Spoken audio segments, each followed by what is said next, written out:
Burt Lancaster was more than a Hollywood star. He was a man who marched with Martin Luther King, who fought for civil rights, who carried himself with a sense of integrity that few in the industry could match.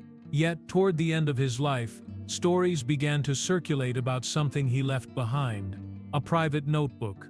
Not a memoir, not a script, but a list. Inside, according to whispers, were the names of the actors he believed had poisoned the very industry that made them legends. Some names were easy to guess, others were shocking. These weren't unknown figures on the margins of fame. They were icons, faces on magazine covers, voices on radios, heroes and heroines worshipped by millions. And yet, behind the cameras, they were something else entirely. Lancaster's words suggested manipulation, cruelty, even violence. 7 names stand apart. 7 stars whose legacies are now clouded by the shadows they cast in private. The question is, which of them will shock you the most? Number 1. Elizabeth Taylor. Elizabeth Taylor's violet eyes made her a goddess of the screen. She was the child star who grew into one of the most photographed women in the world, the woman whose every marriage, every jewel, every scandal was splashed across headlines. To her fans, she was untouchable, beauty and charisma incarnate. Yet behind the scenes, she left a trail of tension and power plays that few dared speak about publicly. The most infamous example came during the filming of Cleopatra in 1962.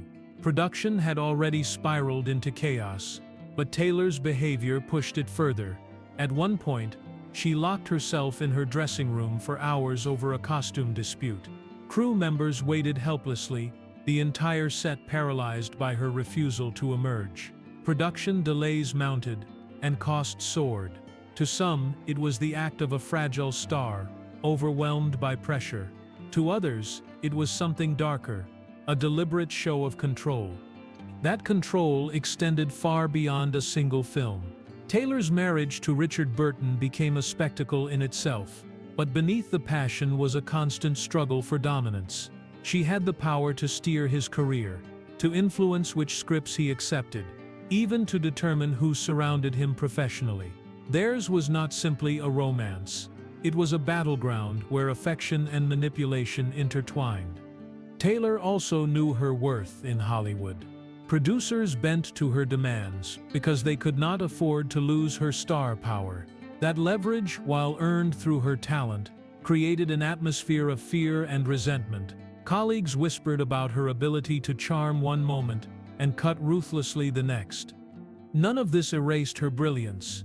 On screen, she delivered performances that remain iconic.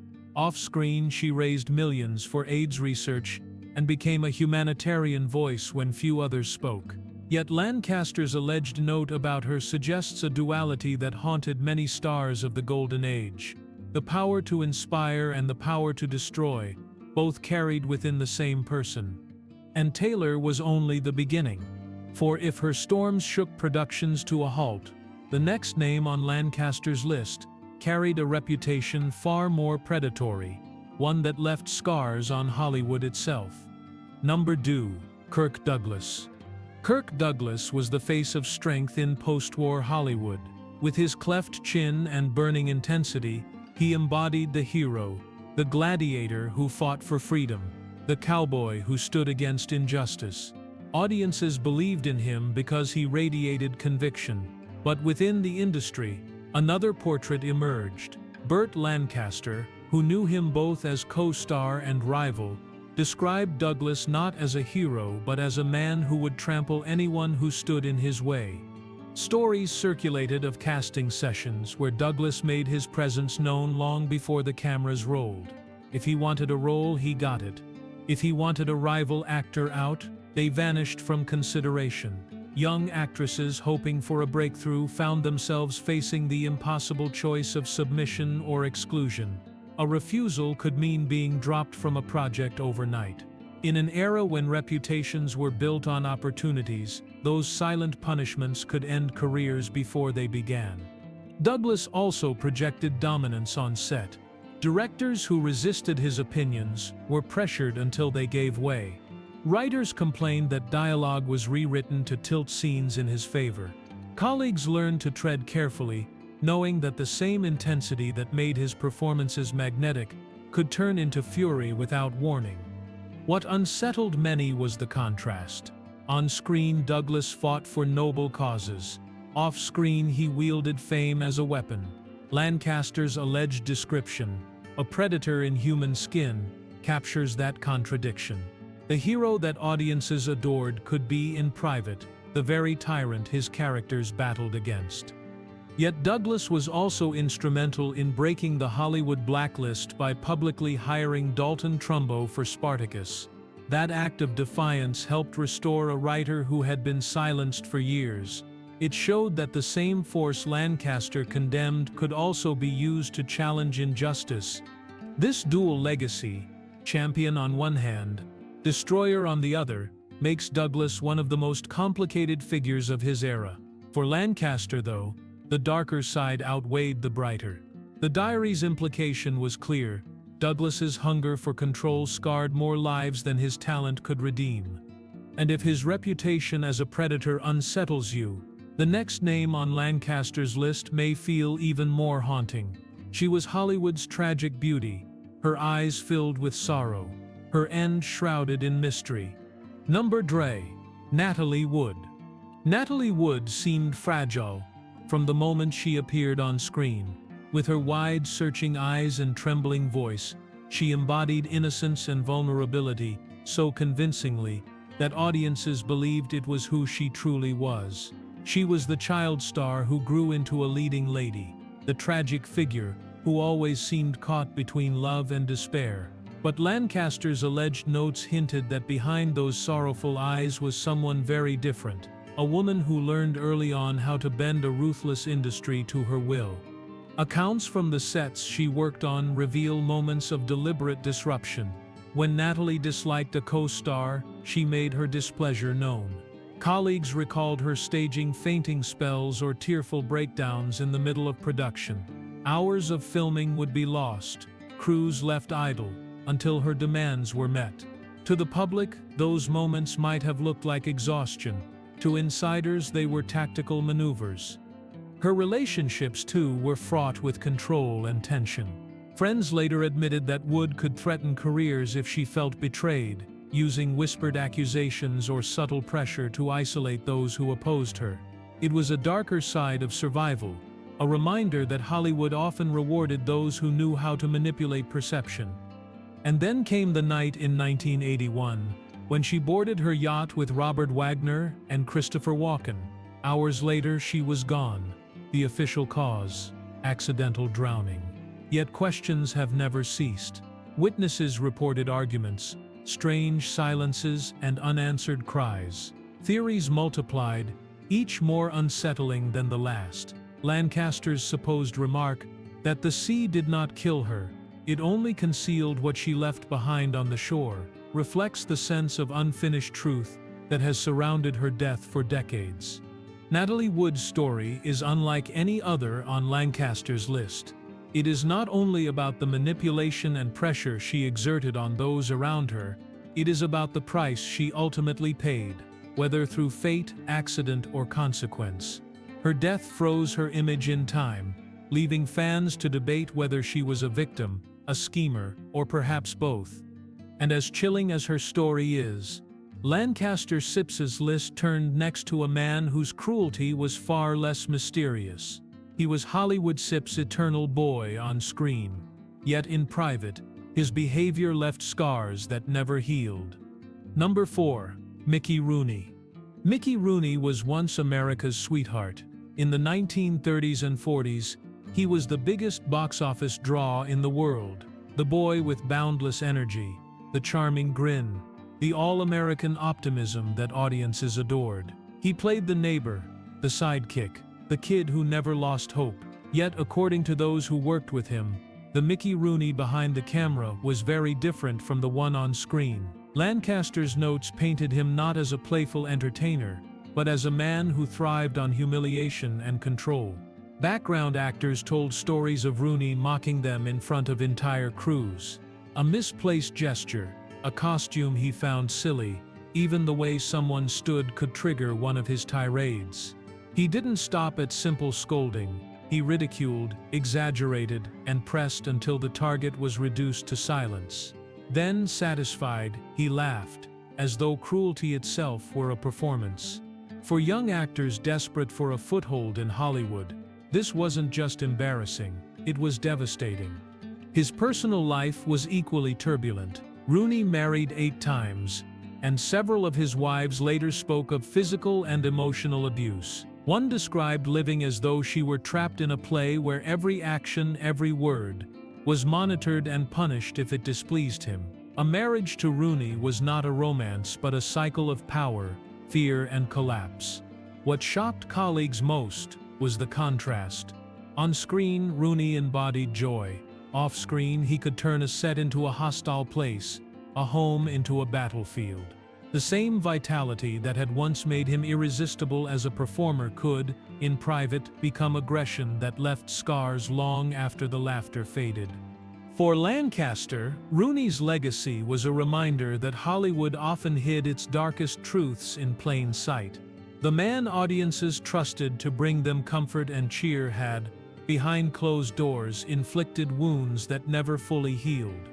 And yet, as cruel as Rooney could be, the next star on Lancaster's list wielded her pain differently. She weaponized fragility, turning weakness into dominance, and left productions paralyzed in her wake. Number 5. Marilyn Monroe. Marilyn Monroe was the most luminous star of the 20th century.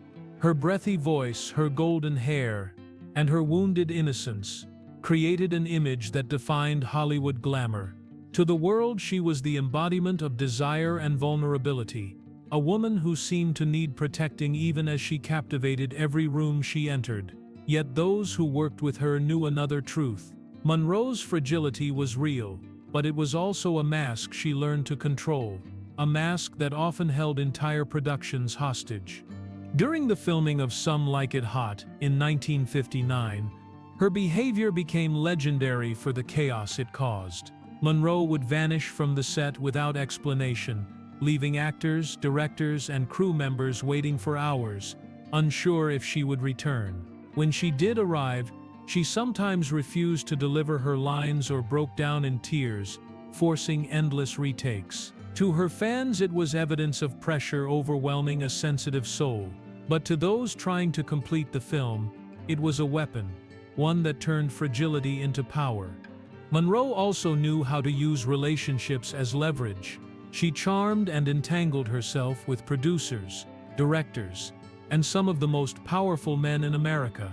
In private, she could be deeply insecure, desperate for love and recognition. Yet in moments of crisis, she wielded those connections to bend situations in her favor. Her romance with men like Arthur Miller, or the rumored affairs with the Kennedy brothers, blurred the line between personal need and professional calculation. This duality defined her. Marilyn Monroe was at once victim and manipulator, fragile and ruthless. The same qualities that made her irresistible on screen could unravel an entire production off-screen.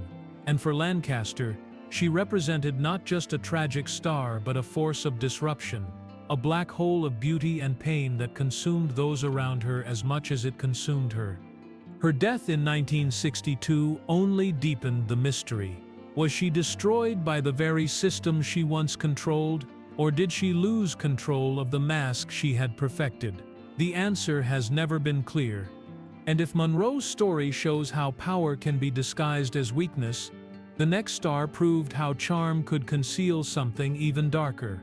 Hollywood's swashbuckling hero, adored by millions, lived a private life steeped in scandal.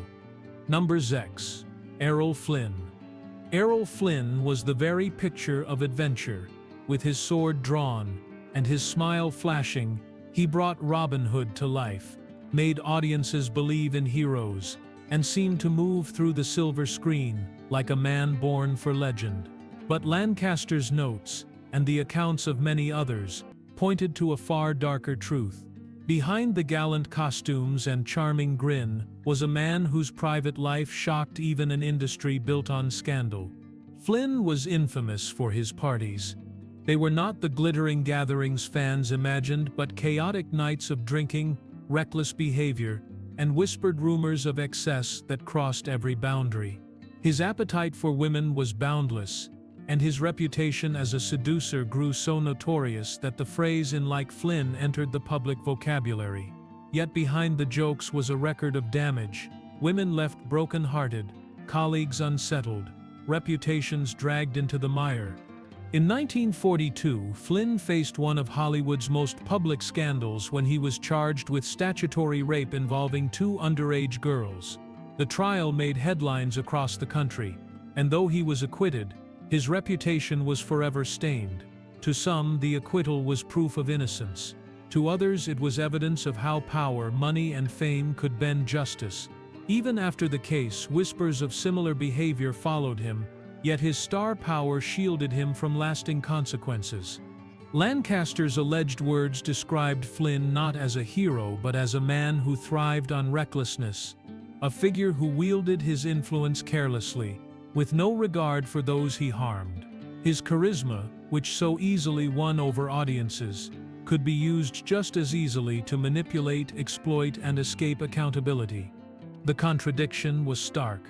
On screen, Flynn was noble and courageous, a man audiences longed to cheer for. Off-screen, he was reckless and dangerous, leaving wounds that no costume or performance could disguise. That duality, hero in the spotlight, predator in the shadows, made him one of the most troubling names in Lancaster's supposed list. But Flynn was not the final word. The next figure was no swashbuckler, no playboy, but a crooner beloved in every home across America. His songs promised comfort, yet inside his own home he created something closer to fear. Number 7. Bing Crosby. Bing Crosby's voice defined an era, warm, steady, and reassuring. It carried Americans through the Great Depression and the war years. Songs like White Christmas and Swinging on a Star made him the most beloved crooner of his time, a symbol of comfort and tradition. To the outside world, Crosby was stability itself. Yet inside his own home, according to his son Gary, the picture was anything but. Gary Crosby's memoir, Going My Own Way, painted a haunting portrait of life with the man millions adored. Behind closed doors, Bing was not the gentle father figure his fans imagined. He was strict to the point of cruelty, demanding obedience and punishing failure with cold, unrelenting discipline. Gary wrote of icy stares that could reduce a child to silence, of punishments that went beyond reason, and of beatings that left both physical and emotional scars. The most painful truth was that this cruelty did not end with childhood. The damage followed Gary into adulthood. He struggled with addiction, violence, and despair, becoming a reflection of the harshness he had endured. In his own words, he confessed that fear, not love, had been the language of his upbringing. That legacy, of pain passed from father to son, tarnished the comforting image that Crosby had built through his music. Burt Lancaster's alleged notes described Crosby as a man whose songs soothed the world while his silence at home crushed those closest to him. It was a reminder that the golden glow of Hollywood and the melodies that became national treasures often concealed truths that were unbearable to speak aloud. Crosby's story closes Lancaster's supposed list, but it does not close the questions it raises. How could men and women so adored by the public wield such cruelty in private? How could an industry built on beauty and entertainment allow so much pain to exist just out of view? And perhaps most haunting of all, what does it say about fame itself? That those who seemed to give the most joy to the world were sometimes the ones who carried the darkest shadows.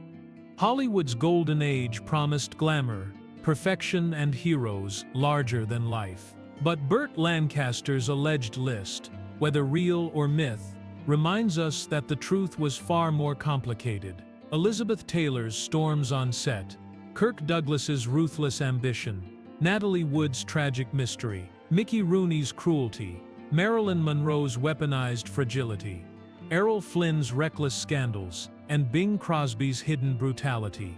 Each story reveals how fame could conceal as much as it illuminated. For audiences, these stars were untouchable. They offered escape in dark times, beauty on the screen, and voices that felt like home. Yet for those closest to them, the experience could be very different. The same qualities that made them unforgettable, charm, intensity, charisma, could also cut the deepest. Lancaster's warning was not only about individual names, it was about the cost of power when it is unchecked, about the danger of believing too much in the masks that fame creates. Behind the violet eyes, the swashbuckling smile, or the soothing song often lived someone far more human and far more flawed. For more emotional stories, check out this video.